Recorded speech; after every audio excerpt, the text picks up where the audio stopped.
5 సార్లు అందాల పోటీలకు వెళ్లిన సీఎంకు రైతుల దగ్గరికి పోవడానికి సమయం లేదా అని హరీష్ రావు ప్రశ్నించారు. కాంగ్రెస్ నాయకుల జేబులు నింపడానికే రాజీవ్ యువశక్తి పథకం తెచ్చారని అన్నారు.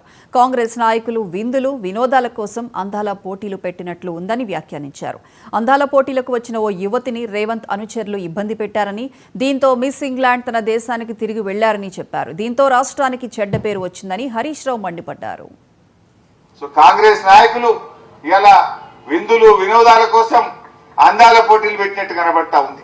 అందాల పోటీలకు ఎవరు పోయినరు? విందులకు వినోదులకు రేవంత్ రెడ్డి, ఆయన మంత్రులు, ఆయన పార్టీ నాయకులు 24 గంటలు ఆయనతో ఉండేటోళ్ళ కోసమే ఇవాళ అందాల పోటీలు పెట్టిండు. ఈ రాష్ట్రానికి చెడ్డ పేరు వచ్చింది తప్ప మంచి పేరు మాత్రం రేవంత్ రెడ్డి తీసుకురాలేదు. ఇవన్నీ కూడా మనం కూడా గమనించాల్సిన అవసరం ఉంది.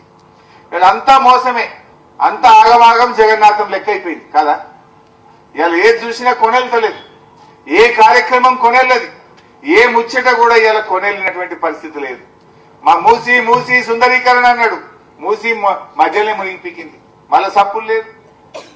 అదేందో హెచ్సియు దగ్గర భూములకు పంచాయతీ పెట్టిండు, అది పోయింది సుప్రీంకోర్టు మొట్టికాయలు వేసిండు. కంచె గచ్చిపోలి మొట్టికాయలు పడ్డాయలే రేవంత్ రెడ్డికి. కంచెలోనే జైలు కట్టి లోపలేసి పారేస్తా అన్నారు. వాళ్ళు దెబ్బకు మళ్ళీ సప్పులు లేకుండా అయిపోయింది.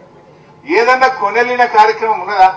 హైడ్రా అంటివి, వాని పేరు చెప్తే వీని పేరు చెప్పి తోక ముడిస్తే. వర్గల్ మండలం తునికి మక్తకిలో